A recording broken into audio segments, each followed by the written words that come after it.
6వ వచనం నుంచి 8వ వరకు చదువుతున్నాం. దుర్మార్గులు కట్టిన కట్లను విప్పుటయు, కాడిమాను మేకును తీయుటయు, బాధింపబడి వాడిని విడిపించుటయు, ప్రతి కాడిని విరుగగొట్టుటయు నీ ఏర్పరచుకున్న ఉపవాసము.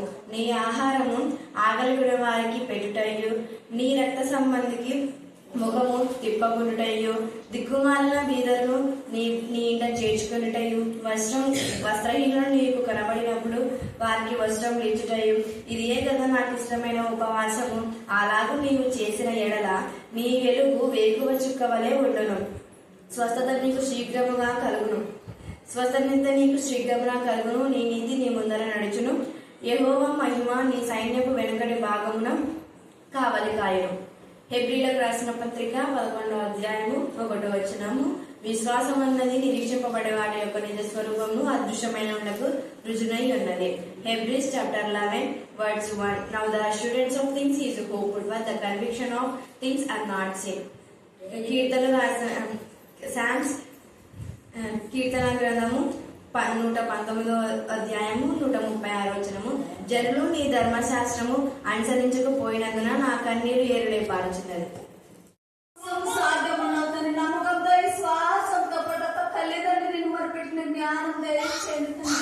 నీకే స్తోత్రం అయ్యా. గుండె చిత్రంలో స్వస్థపరిచే పరమ డాక్టర్ పరమ వైద్యుడు నానిక సాధ్యమంటూ మరొకటి ఏది లేదు నాన్న. సమస్తం సాధ్యపరిచేవాడు నాన్న. ఎన్నో రోగులను స్వస్థపరిచిన వాడు నాన్న. గుడ్డి వారిని, కుంటి వారిని, మూగ వారిని, చెవిటి వారిని నా తండ్రి, ఇనుకటి లేని వారిని నా తండ్రి, నా గొప్ప కుష్ఠరోగులను నా తండ్రి, చనిపోయిన ఆశలు లేని నా తండ్రి, నీకే స్తోత్రం. పచ్చవారిని పరమేశ్వర గొప్ప తండ్రి, నీకే స్తోత్రములు. ఒక పారి నా కుమారు నువ్వు మాట్లాడితే చాలు తండ్రి. ఎంత వాడైనా నువ్వు మాట్లాడుతాను. నీకే స్తోత్రం తండ్రి. సౌలు పౌలుగా మార్చిన నా తండ్రి, నీకే స్తోత్రం అయ్యా. నా కుటుంబంలో నా కుమారుని, నా కుమార్తెను నీ రక్షణ నీ అనుభవం లేక నడిపించండి అయ్యా. మరి లోక ఆశలకు లోపడకుండా నా తండ్రి, నీకు లోపడే జీవితంలో దయచేయండి తండ్రి. నీకు మారు మనసు దయచేయండి దేవునికి స్తోత్రం అయ్యా. కుమారులకు మారు మనసు దయచేయండి, కుమార్తెలకు మారు మనసు దయచేయండి అయ్యా. మరి నా తండ్రి 10వ తరగతి పిల్లలు ఎగ్జామ్ రాస్తుండగా నా తండ్రి, వాళ్ళకు నీ కృపాది సహాయం దయచేయండి. ఎన్ని మేడల దీవెన దయచేయండి, ఎన్ని ఆత్మతలు చేయించండి అయ్యా.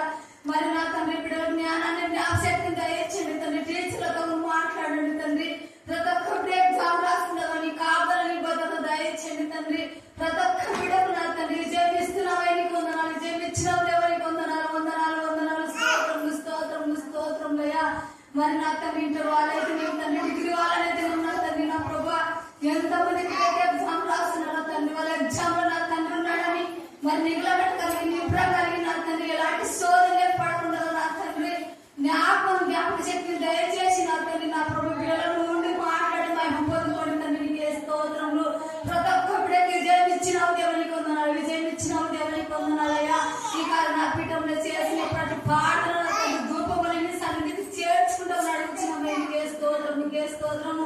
ఈ సహవాసం నా తండ్రి, నా ప్రభు ప్రార్థన సహవాసం నాన్న, కుటుంబంలో కోసం నేను ప్రార్థించే సహవాసం నాన్న.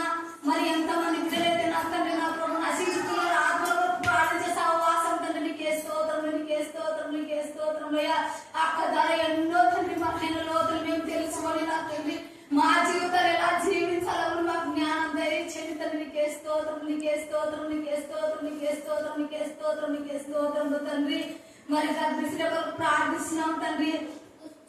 జ్యోతిని అయితే నా తండ్రి, మరి నా ప్రభా ఎంతమంది అయితే ఎలాంటి జోక్యం లేదు నా తండ్రి, చిన్నప్పుడే పోకుండా నా తండ్రి నువ్వు ఎత్తి పట్టుకోవడం నా బిడ్డను, ఆ బిడ్డ హృదయాన్ని తాకితే చాలు తండ్రి. నా తండ్రి ఎంతటి వాడైనా నువ్వు మాట్లాడు తండ్రి. నీకే స్తోత్రం అయ్యా. మరి ఆ బిడ్డ నా తండ్రి సేవ నిమిత్తమే వాడుకున్నారన్నా. నీకే స్తోత్రం అయ్యా. ఈ లోకంలో అన్ని చూడమే నా తండ్రి, నీ పరిచయం చేసిన మాత్రమే నా తండ్రి మేము నీ రాజ్యంలో నిలబడగలిగి జీవించే జ్ఞానం దయచేయండి తండ్రి. నీకే స్తోత్రం తండ్రి. మరి నా ప్రభా ప్రతి విషయంలో నీకే స్తోత్రములు. అమ్మకున్న బలాన్ని, శక్తిని, ఆశని, ఆరోగ్యాన్ని దయచేయండి అయ్యా. అమ్మ చేసిన ప్రతి పరిచయంలో తోడుగా ఉన్నానయ్యా. అమ్మకు నా తండ్రి శక్తుల చేతను విడిపించండి తండ్రి. నీకే స్తోత్రం. స్తోత్రము.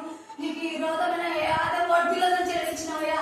ఆ కొక్కున్న విరోధములను తీసివేయడం తండ్రి నీకే స్తోత్రం, నీకే స్తోత్రం, నీకే స్తోత్రం, నీకే స్తోత్రం. వందనాలు చెల్లించుకుంటున్నామయ్యా. అక్క పట్ల నీ కృప చూపించి ఇంత సేవ నడిపించినందుకు నీ కోట్ల కొద్ది వందనాలు చెల్లించుకుంటున్నామయ్యా. అక్క ద్వారా ఎన్నో ఆత్మలు నా తల్లి నా కృప రక్షణ లేకొస్తున్నామయ్యా. నీకే స్తోత్రం, నీకే స్తోత్రం, నీకే స్తోత్రం, నీకే స్తోత్రం అయ్యా. మరి ఎంతమంది బిడ్డలైతే ఆరోగ్యంగా వారిని నడిపించిన తండ్రి ఈ మధ్యాహ్న కాల సేవలు మెండని దీవెనలు మెండని కృపలు మరి నా ప్రభుత్వం నా బిడ్డ మనకు వచ్చిన వారికి వచ్చిన వారికి దీవించండి, ఆశీర్వదించండి. మరి మీరు చిచ్చలను ఒక పది జ్ఞాపకం చేసుకోండి నా బిడ్డకు పరిపూర్ణమైన స్వస్థతను దయచేయండి నా.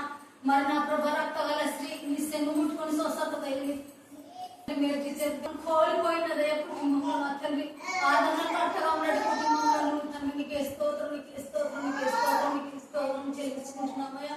మరి అటువంటి కుటుంబాలు ఎంతమంది ఉన్నారు వారిని జ్ఞాపకం చేసుకుంటున్నారు. నీకే స్తోత్రం, నీకే స్తోత్రం, నీకే స్తోత్రం అయ్యా. నీ మధ్యాహ్న కాల దీవులు మెడైన కృపలు నా తండ్రి మరి నా పీఠం పైన మా పైన మా కుటుంబాల పైన దయచేస్తామని మా ప్రభు మా చక్కని యేసు పరిశుద్ధ నామములో అడిగి వేడుకుంటున్నాను పరమ తండ్రి. ఆమేన్, ఆమేన్, ఆమేన్.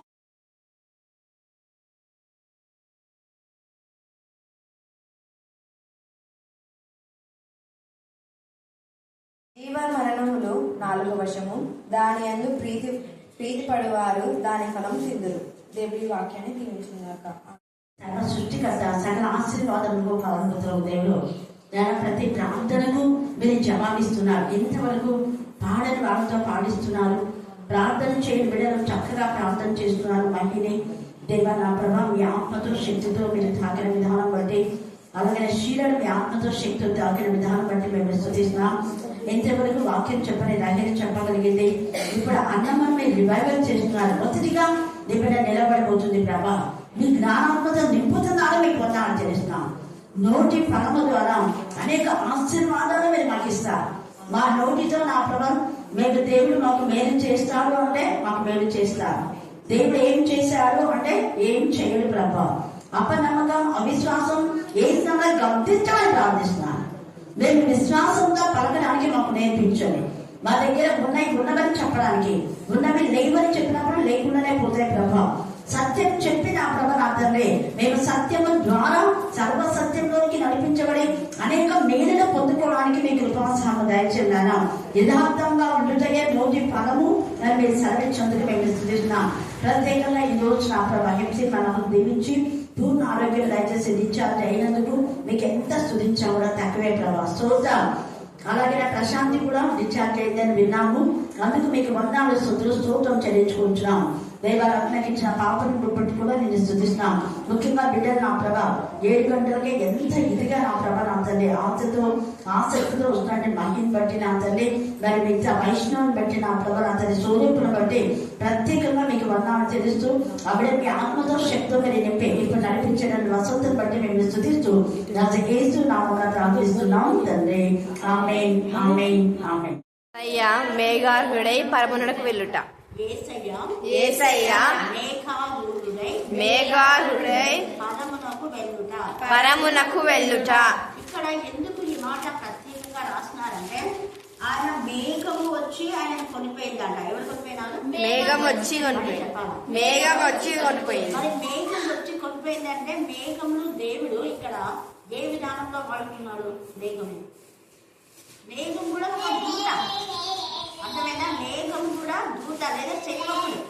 ఆయన మేఘములు ఆయన మాటలు వింటున్నాయి. అవునా కదా?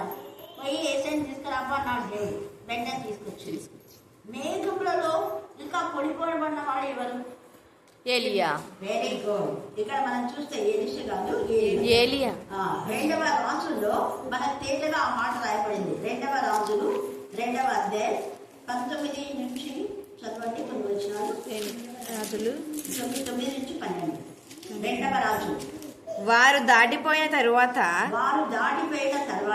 ఏలియా ఎలీషాను చూచి నేను నీ యొద్ద నుండి తీయబడక మునుపు నీ కొరకు నేనేమి చేయ కోరుకుందువో దానిని అడుగమని చెప్పగా ఎలీషా నీకు కలిగిన ఆత్మలో 2 పాళ్ళు ఆత్మలో 2 పాలు. మనం ఇప్పుడు పరిశుద్ధాత్మ గురించి ధ్యానం చేసుకుంటున్నాం. శిలువ విలువ ధ్యానంలో, శిలువ శక్తిలో, శిలువ ప్రభావంలో, శిలువ శిలువలో పరిశుద్ధాత్మ శక్తి అనేది చాలా ప్రాముఖ్యం. యేసయ్య శిలువ వేయబడి మరణం చేయించి తిరిగి లేవకపోతే పరిశుద్ధాత్ముడు ఎల్లప్పుడూ మనతో ఉండేవాడు కాదు. లేదంటే అప్పుడప్పుడు యేసయ్య మత్తయి సువార్త 10వ అధ్యాయంలో శిష్యులను పరిశుద్ధాత్మతో శక్తితో నింపి అధికారం ఇచ్చి, అధికారం అంటే పరిశుద్ధాత్మతో నింపబడిన వాళ్ళకి అధికారం వస్తుంది అన్నిటిపైన. అంటే తండ్రి అనే దేవుడు ఆది కాండంలో వేటి పైన అధికారం ఇచ్చి వీటన్నిటి ఏలుని వీటిపైన మీకు అధికారం ఉన్నాడు. సేమ్ అధికారమే పరిశుద్ధాత్మ పొందిన వాళ్ళకి వస్తుంది. అప్పుడు వాళ్ళు పరిశుద్ధాత్మతో శక్తితో ఉన్నారు ఆదాము అవ్వాలి. అందుకనే వాళ్ళన్నిటినీ ఏలుతున్నారు. అవన్నిటిపైన వాళ్ళకు అథారిటీ ఉంది. అవి ఏం చేయమంటే అవి చేస్తున్నాయి. వాటికి పేర్లు కూడా ఆదాము అవ్వాలి పెట్టారు పరిశుద్ధాత్మ ద్వారా. హల్లెలూయా హల్లెలూయా హల్లెలూయా. యోసేపులో పరిశుద్ధాత్మతో నివాసం చేస్తున్నాడు. పరిశుద్ధాత్మ ఆయనకు తోడుగా ఉంది. పరిశుద్ధాత్మలో ఆనందిస్తున్నాడు. తన ఇంటి వారు తనని బాధ పెట్టినా, తన ఇంటి వారందరూ తను దూషించి ద్వేషించి దూరపరిచినా, దేవా నువ్వు నాకు తోడుగా ఉన్నావు చాలు అని పరిశుద్ధాత్మ శక్తిగా ఉన్నాడు. కాబట్టి పాపములు జయించాడు. పరిశుద్ధాత్మ శక్తి ఎవరికైతే ఉంటుందో వాళ్ళు పాపం పైన విజయాన్ని పొందుకుంటారు. పాపం విడిచి పారిపోతారు. పాపం అసహించుకుంటారు. చరిత్రను విసర్జిస్తారు. ఇక మీద చేయరు. పరిశుద్ధతను కాపాడుకుంటారు. ఎవరైతే పరిశుద్ధాత్మతో శక్తితో ఉంటారో వారి పరిశుద్ధతను కాపాడుకోవడమే కాకుండా తమ పిల్లలకు ఆత్మ సంబంధమైన అర్థం వచ్చే పేర్లు పెట్టారు. మనల్ని ఏం పేరు అంటే పేరు పెట్టుకుంటారు. దేవుని పిల్లలు అంటే ఇష్టానుసారమైన ఒక పేరుకు అర్థమే ఉండదు. అర్థం లేని పేరు పెట్టుకుంటున్నారు. అక్కడ మోషే కానివ్వండి, మరి యోసేపు కానివ్వండి, ఆత్మ ద్వారా వాళ్ళకు నా దుఃఖ దినాలన్నీ కూడా నేను వచ్చిపోయానని మనషే ఎఫ్రాయిం దేవుడు నాకు ఎప్పుడు తోడుగా ఉంటాను, దేవుడు నాతో కూడా ఉంటాడు, నన్ను ఆశీర్వదించినాడు ఈ దేశంలో, నా బాధ అంతా మర్చిపోయేలా చేశాడు అనేసి తన యొక్క కుమారులకు మంచి అర్థం ఇచ్చే విధానంలో మనసు ఎఫ్రాయిం మనషే అని వాళ్ళ గోత్రమే అయిపోయింది. పరిశుద్ధాత్మ ద్వారా పేర్లు పెట్టాడు కాబట్టి వాళ్ళ గోత్రంలో దేవుడు ఆశీర్వదించాడు. హల్లెలూయా హల్లెలూయా హల్లెలూయా. ఇక్కడ ఏలియా కూడా పరిశుద్ధాత్మను నాకు 2 పాలు కావాలంటున్నాడు. వేరే ఏమేమి అడగచ్చు ఎలీషా, కానీ ఏలియా ఆత్మలో పాలు కావాలంటున్నాడు. అప్పుడు చదువు, నా మీదికి వచ్చినట్లు నా మీదికి వచ్చినట్లు దయచేయమనను. అందుకతడు నీవు అడిగినది కష్టతరముగానున్నది. నీవు అడిగింది కష్టతరం. ఎందుకంటే పరిశుద్ధాత్మ మనుషుల నుంచి వచ్చేది కాదు. ఎవరి నుంచి వచ్చేది? దేవుని నుంచి వచ్చేది. అంత పెద్ద ప్రవక్త దేవునికి అప్పగిస్తున్నాడు. నాకు పరిశుద్ధాత్మ ఉంది, నువ్వు కొనుక్కో అని చెప్పాలి. దేవా నువ్వు ఎవరు నింపాలో వాళ్ళు నింపండి అని చేయాలి. చాలు ఊరికే ఇష్టం వచ్చిన అడ్డుగోలుగా అందరినీ పరిశుద్ధాత్మలో నింపబడండి అనడం కాదు. దేవాన్ని చిత్తానుసారంగా ఎవరిపైన నీ ఆత్మకు కుమ్మరిస్తావో వాళ్ళకు ఆత్మతో నింపు ప్రభావ, వాళ్ళని వాడుకో ప్రభావ, నీ చిత్తానుసారంగా అని చేయాలి. అంతేగాని వాళ్ళు బాగా కానుకలు ఇచ్చినారని పరిశుద్ధాత్మ దేవుడు మీకు ఇస్తానులే నీవు వాడుకుంటారని తప్పుడు విషయాలు చెప్పకూడదు. ఇక్కడ దేవుని పైన అప్పగిస్తున్నాడు. ఈయన ప్రవక్తలు ఈయన అయినా కూడా అది నా అధీనంలో నుండి దేవుని అధీనంలో. అయితే నీ యొద్ద నుంచి తీయబడినప్పుడు నేను నీకు కనబడిన ఎడల ఆ ప్రకారము నీకు లభించును, కనబడని ఎడల అది కాకపోవునని చెప్పాను. వారు ఇంకా వెళ్ళుచు మాట్లాడుచున్నగా ఇదిగో వాళ్ళు ఇంకా మాట్లాడుతున్నారు. అంటే దేవుని ఎందుకు భయభక్తి గల వాళ్ళు ఒకరినొకరు మాట్లాడుకుంటుంటే ఒక గ్రంథం రాయబడతారు. మలాకి 3లో చెప్పబడి వీళ్ళు మాట్లాడమంటే దేవుని సంధికి తెలుసు. వీళ్ళు ఇంకా మాట్లాడుతుంటేనే వచ్చిందంట అగ్నిరథం. ఇదిగో అగ్నిరథమును అగ్ని గుర్రములను కనబడి వీరిద్దరిని వేరు చేసెను. అంటే ఆత్మ అధీనంలో అయిపోయినాడు ఏలియా. మనం ఆత్మ అధీనంలో ఉంటే మనుషుల పక్కన మనకి ఏం చేస్తుంది మనకు అర్థం కాదు. దేవుడితోనే మనం ఉంటాం. వాళ్ళు మాట్లాడుతున్నారా, వాళ్ళు ఏం చేస్తున్నారు అదంతా మనకు ఇంకేం కాదు, వేరైపోతాం. మనం ప్రత్యేకించబడాలి దేవుడిలో. ఇక్కడ దేవునిలో లీనమైపోతున్నాడు ఏలియా. అదే ఏలియానే ఇక్కడికి వచ్చి ఆ ఏలియా ఆ మోషే మనుషులు అన్నారు. ఇక్కడ మనం అపోస్తుల కార్యంలో మనం చూస్తే అక్కడ అది అట్లే గుర్తుపెట్టుకోండి. అగ్ని రథాలు గుర్రాలు, గుర్రములు. రెండు మర్చిపోకూడదు. తర్వాత అగ్ని యొక్క విధానంలో స్తంభం, మనం అగ్ని స్తంభాలు కూడా చూస్తాం, ఎప్పుడు మర్చిపోతాను. అగ్ని రథాలు, అగ్ని స్తంభాలు, తర్వాత అగ్ని జ్వాలలు అని కూడా మనం చూస్తాం. ఇవన్నీ పరిశుద్ధాత్మకు గుర్తు. పరిశుద్ధాత్మ ద్వారా అక్కడ కొనుక్కోబడినాడు ఏలియా. అయితే ఇక్కడ అదే పరిశుద్ధాత్మ ద్వారా ఏలియా మోషేలు యేసు ప్రభువుతో మాట్లాడుతున్నారు కదా. అంటే మత్తయి సువార్త 17వ అధ్యాయంలో రాబోయేటటువంటి అంటే ఆ యేసయ్య కొనుక్కోబడిన తర్వాత ఏమేమి చేయాలి, అపోస్తలులకు ఇచ్చేటటువంటి కార్యాలు, వాళ్ళ యొక్క ఇవి అంతా కూడా అక్కడ మాట్లాడుతున్నారు. ఆయన మరణము, శ్రమలు, పునరుద్ధానం గురించి వాళ్ళు డిస్కస్ చేసుకుంటున్నారు. అదంతా 17వ అధ్యాయంతో మీరు చదవండి, చాలా విషయాలు ఉన్నాయి. అప్పుడు మోషే ఏలియా కూడా మేము పర్ణశాల కడుతున్నా వాళ్ళు గుర్తించిన శిష్యుడు.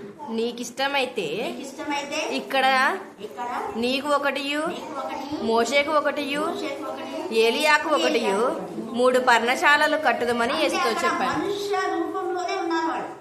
అంటే వాళ్ళు ఇంకా చనిపోయి తిరిగి లేచి దైవదూతలుగా మార్చబడలేదు. వాళ్ళు మనిషి ఆకారంలోనే ఉన్నారు. చనిపోయిన తర్వాత మానవుడు, ప్రతి ఒక్కరు జన్మించిన ప్రతి మానవుడు చావవలసిందే. ఒకే మరణం, 2 ఆత్మలో జన్మించిన. ఆత్మలో జన్మించిన వాళ్ళకు ఒకటే మరణం, ఆత్మలో జన్మించని వాళ్లకు 2 మరణం. వీళ్ళు అలా ఏం చేస్తున్నారంటే ఇక్కడ మేఘము, ఒక మేఘం అంటే మనుషులే, వాళ్ళ ఇద్దరే వచ్చి వాళ్ళ కన్నులకు కనపడి ఆయన ఆరోహణమైనాడు. యేసయ్య ఆరోహణమైనాడు అంటే ఈవులను అనుగ్రహించ కోసమే అనే ఎఫెసీయులకు రాసిన పత్రిక 4వ అధ్యాయము 12వ వచనం. ఆయన ఆరోహణుడు అయిన తర్వాత అందుకే నేను వెళ్ళి మీకు ఆదరణకర్తను పంపిస్తానని యోహాను 16లో రాయబడింది. 12వ వచనం, 4:12. ఎందుకనగా దేవుని వాక్యము సజీవమై బలము కలదై రెండంచుల ఎటువంటి ఖడ్గముల కంటేను వాడిగా ఉండి ప్రాణాత్మలను మనమందరము విశ్వాస విషయములోను దేవుని కుమారు గూర్చిన జ్ఞానము విషయములోను ఏకత్వము పొంది సంపూర్ణ పురుషుల మగు వరకు అనగా క్రీస్తునకు కలిగిన సంపూర్ణతకు సమానమైన సంపూర్ణత కలవారమగు వరకు కలవారమగు వరకు. ఎంత చక్కగా అక్కడ చెప్తున్నారంట. అంటే యేసులో సంపూర్ణత, పరిశుద్ధులు సంపూర్ణులగునట్లు క్రీస్తు శరీరము క్షేమాభివృద్ధి పొందుటకును పరిచర్య ధర్మం జరుగుటకును ఆయన కొందరిని అపోస్తలుగాను, కొందరిని ప్రవక్తలుగాను, కొందరిని స్వర్తకులుగాను, కొందరిని కాపరులుగాను, ఉపదేశకులుగాను నియమించాను. ఉపదేశకులుగాను ఆయన నియమించాడని చెప్తున్నాం. అలాగనే ఇదే ఎఫెసీయులకు రాసిన పత్రిక మనం చూస్తే యేసయ్య ఆరోహణమైనాడు అంటే భూమి కింది భాగంలోనికి దిగుచున్నాడనే తెలియబడుచున్నది కదా అని అంటారు. అంటే కింది భాగంలోనికి అంటే 8వ వచనం చదవండి. అందుచేత ఆయన ఆరోహణమైనప్పుడు అందుచేత ఎందుచేతనే ఇప్పుడు మనం చదివింది. అంటే ఈయన అందరినీ దేవునికి మహిమకరంగా కాపరులుగా, ఉపదేశకులుగా, సువార్థికులుగా, మరి అపోస్తులుగా ఇలాగా దేవుని యొక్క పరిచర్య జరగడానికి, సంఘము పరిశుద్ధతలో ఉండడానికి, పరిశుద్ధులు సంపూర్ణులవడానికి, యేసయ్య ఆరోహణం అవడానికి కారణము ఒకటి పరిశుద్ధులు సంపూర్ణులవడానికి, యేసయ్య స్వారూప్యంలోనికి క్రీస్తు శరీరము క్షేమాభివృద్ధి పొందుటకును, 2వది పరిచర్య ధర్మం జరుగుటకు, 3వది కొందరు అపోస్తులు, 4వది కొందరు ప్రవక్తలు, 5వది కొందరు సువార్థికులు, 6వది కొందరు కాపురులు, 7వది ఉపదేశకులుగా 7 విధాలుగా నియమించడం కోసము ఆయన ఆరోహణం ఆయననగా భూమి యొక్క క్రింది భాగములకు దిగననియు అర్థమిచ్చుచున్నది కదా. ఎంత బాగా చెప్తున్నారు చూడండి. అందుచేత ఆయన ఆరోహణం అయినప్పుడు చెరగా కొనిపోయి, చెర అంటే అబ్రహాములో యేసయ్య చనిపోయి తిరిగి లేచేటువంటి ఆత్మ. అందుకే మత్తయి సువార్త 27:51 నుంచి మీరు చదివితే అక్కడ యేసయ్య యొక్క ప్రాణము విడిచి ఆత్మను తండ్రికి అప్పగించి ప్రాణం విడిచినాడు. విడిచిన ప్రాణము ఆయన జీవం కాబట్టి, యేసయ్య జీవము, యేసయ్య ప్రాణం కాబట్టి, ఈ ప్రాణం అనే ఈ రక్తంతో భూమి కింది భాగంలోకి దిగిపోయి క్రింద ఉన్నటువంటి అబ్రహాము రొమ్ములో ఉన్న పరిశుద్ధుల శరీరాన్ని ఇచ్చాడు. అందుకని సమాధులు తెరవబడి పరిశుద్ధుల శరీరాలు లేచి అనేక మంది పరిశుద్ధులకే పరిశుద్ధాత్మతో శక్తి అంటే పరిశుద్ధత పొందడం. పరిశుద్ధాత్మతో శక్తితో నింపబడిన పాపమును జయిస్తారు. పరిశుద్ధాత్మతో శక్తితో నింపబడిన అపజయమును మరి వాడెప్పుడు పొందరు. వాడెప్పుడు విషయాన్నే అపవాది క్రియలు లయపరచుటకే పరిశుద్ధాత్మ శక్తి. పరిశుద్ధాత్మతో శక్తితో నింపబడిన ద్వారా అనేకమైన సూచక్రియలు, అద్భుతాలు, గొప్ప కార్యాలు జరుగుతాయి. పరిశుద్ధాత్మతో నింపబడిన వాడే బలవంతులు. అందుకే దేవుని పిల్లలు బలవంతులై గొప్ప కార్యములు చేయించని దానియేలు. ఇక్కడ కూడా అదే మాట తెలియజేస్తూ చెరగా అబ్రహాము రొమ్మునున్న పరిశుద్ధులందరినీ లేపేస్తాడు. చెరగా ఆ చెర ఇప్పుడు లేదు, వాళ్ళని విడిపించాము. ఎందుకంటే లూకా 4:18 ఆయన చెర నుంచి విడుదల అని 4:18 చదవండి. ఇది అడనే తీసి పెట్టుకోండి. లేపేసి ప్రభు ఆత్మ నా మీద ఉన్నది. ప్రభు ఆత్మ, పరిశుద్ధాత్మ ఎవరితో ఉంటే వాడిని కార్యం చేస్తారు. ప్రభు ఆత్మ నా మీద ఉంది. బీదలకు సువార్త ప్రకటించాలి. బీదలకు వాక్యం ప్రకటిస్తారు. డబ్బున్నలా వాళ్ళు, లేదా ఒకవేళ డబ్బులున్నా వాక్యం లేని వాళ్ళంతా పేదవాడే. ఎక్కడ వాక్యం లేదో అక్కడ వాక్యం ప్రకటించాలి. ఎక్కడ బైబిల్ స్టడీ లేదో అక్కడ బైబిల్ స్టడీ పెట్టాలి. ఉన్న బైబిల్ స్టడీ చెడగొట్టడం కాదు. కాకపోతే ఎక్కడంటే అక్కడ ఊళ్ళో పోతారు కదా, ఆయా ఊళ్ళో బైబిల్ స్టడీ లేదు. కురుకుర్తిలో బైబిల్ స్టడీ లేదు, పెట్టచ్చు. పేరగుర్తులో లేదు. ఎక్కడ లేదో అక్కడ బైబిల్ స్టడీ పెట్టాలి. తెన్నగల్గూడలో అదే యూత్ మీటింగ్ మాత్రమే అండి బైబిల్ స్టడీ అని దాంట్లో లేదు. క్యాలెండర్ నేను చూసిన. లేని చోట పెట్టాలి, ఉన్న చోట కాదు. బీదలకు అంటే వాక్యము వినబడని చోట, ధనికులైనా వాళ్ళ అన్యులైనా, అన్యుల మధ్య ముఖ్యంగా బీదలకు సువార్త వాక్యం లేని వాళ్ళ బీదలు. ప్రకటన 2వ అధ్యాయంలో 3వ అధ్యాయంలో తేటగా నీవు ధనవంతుడు అనుకున్నావు, నువ్వు దరిద్రుడు, నువ్వు దిక్కుమాల వాడు, నువ్వు దిగంబరం, నువ్వు గుడ్డివాడు.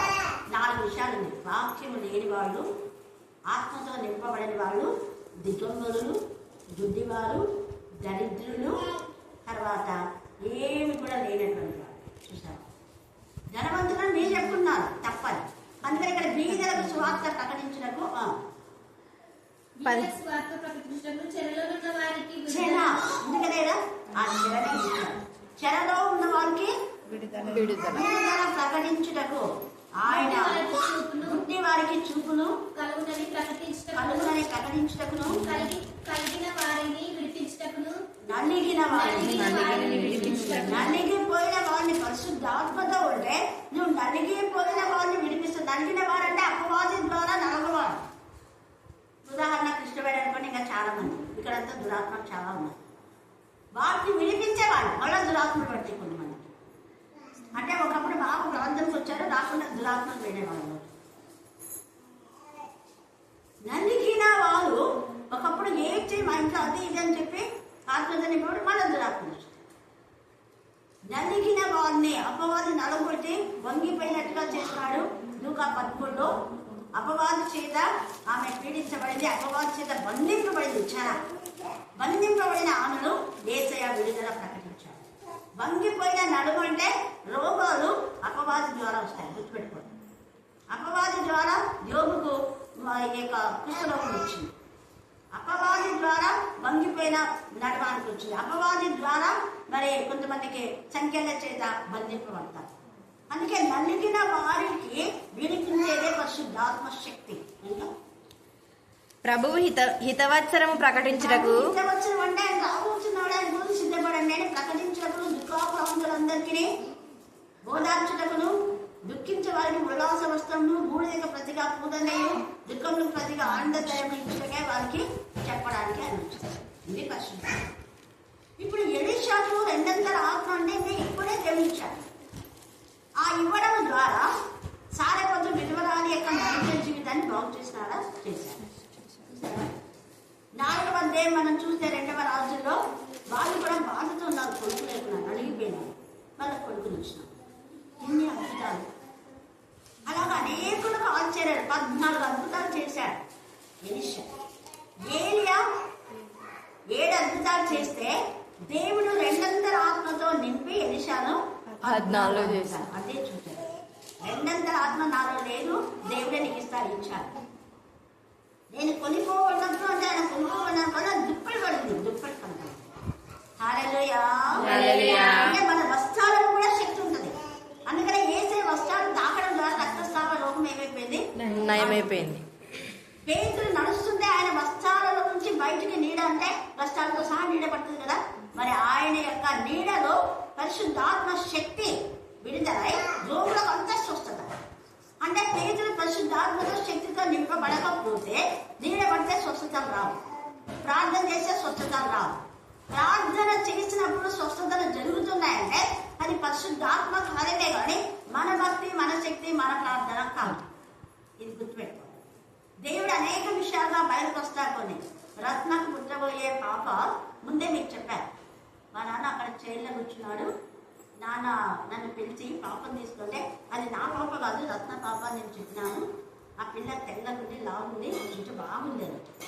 నాకు మనీ చెప్పిన వెంటనే నేను చెప్తున్నా, ఇంకా బాగా వచ్చిందని.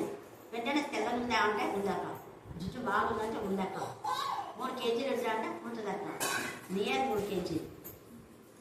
చూడండి, అంటే అది ఎలా తెలుస్తుంది నాకు అంటే నా భక్తి, నా శక్తి కాదు, పరిశుద్ధాత్మ. అంటే ఆ పాప ఎంత ఆక్రందన చేసి 4 ఏళ్ళు నేను కరుణాపీఠకు దూరమైతే 40 ఏళ్ల దుఃఖాన్ని దేవుడు నాకు మిగిల్చినాడేమో. అంటే ఆ దుఃఖాన్ని నివారణ చేయడానికి ముందే, అది వచ్చిన తర్వాతనే ఆ పాప తగ్గింది. హల్లెలూయా. ఇది పరిశుద్ధాత్మ ద్వారా జరుగుతాయి.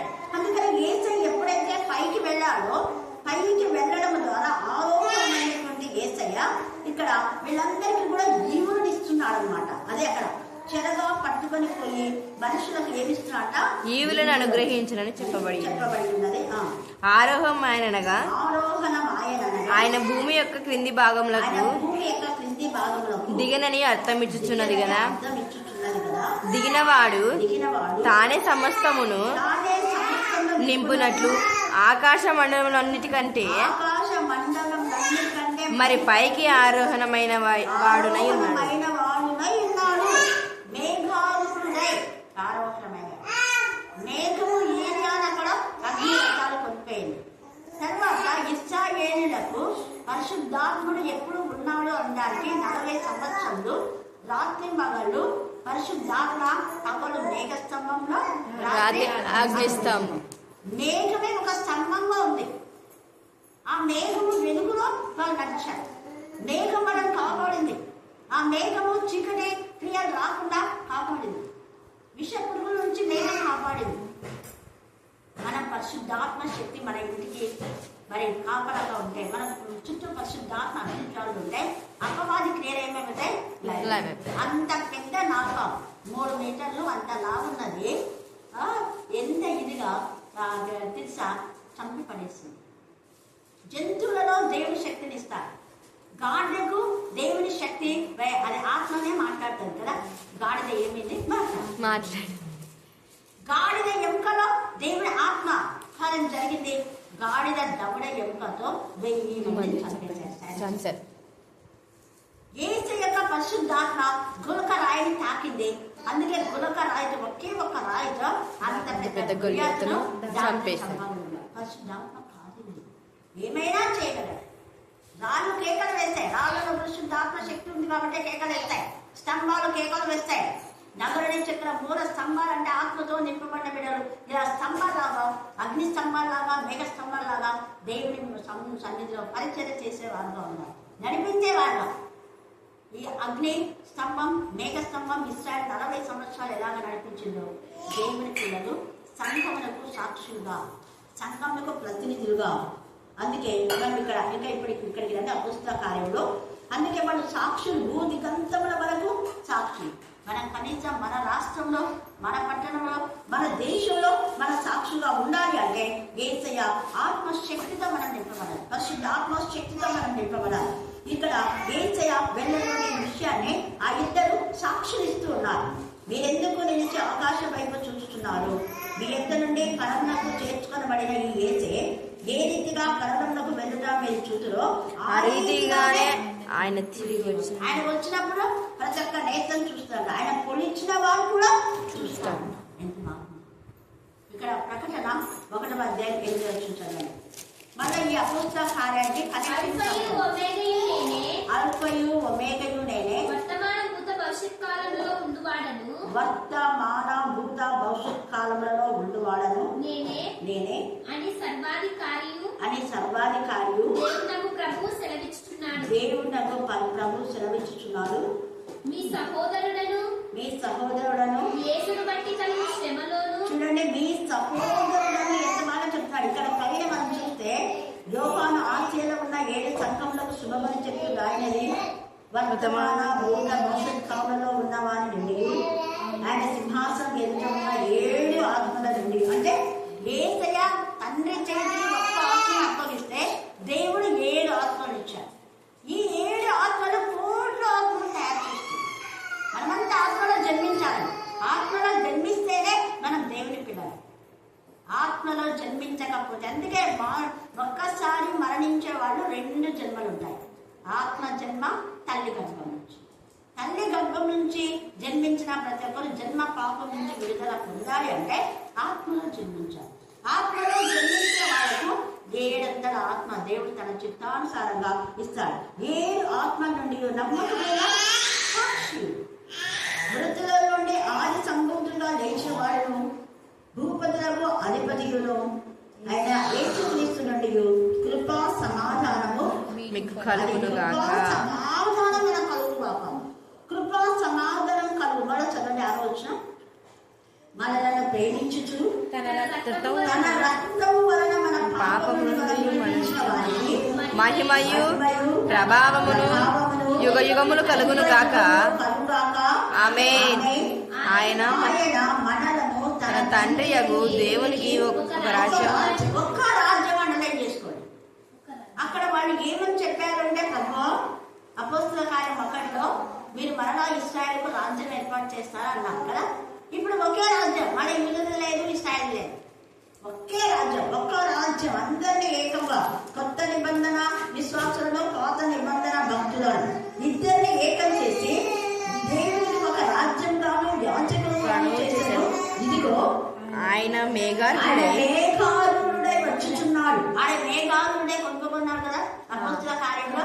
ఇక్కడ ప్రకటనలో మేఘారుడై వచ్చుచున్నాడు. చూచును ఆయన పొడిచిన వారు చూచెదరు. అంటే వాళ్ళు కూడా చూస్తారు. ఓడించిన వారు కూడా చూస్తారు. సిగ్గుపోతారు. ఆయన బాగుంది పెట్టామే, ఇప్పుడు నరకంలో ఉన్నారు. చెప్పినా వినలేదు. దేవుని కుమారుని మీరు ఏం చేయలేదంటే ఇష్టానుసారంగా చేస్తున్నారు. చెరుకుడు ఆడుకున్నారు.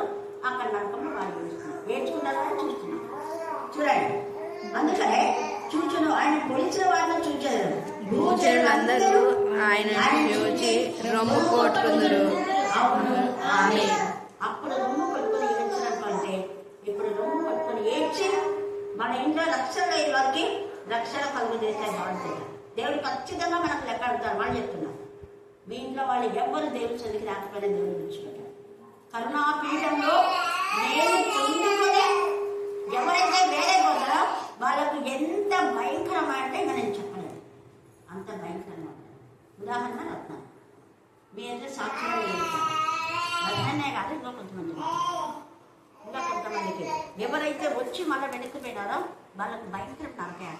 నేర్చుకుంటే మీకు సాక్ష్యంగా చెప్పింది కదా, నా యొక్క శిక్ష 4 ఏళ్ళు రాకపోతే దేవుడు నాకు ఎంత శిక్ష అని చెప్పింది? 40 ఏళ్ళ శిక్ష. 40 ఏళ్ళు అంటే బ్రతికినంత కాలం దుఃఖపడుతుంది అని అర్థం. అర్థమైందా ఇక్కడ మీకు?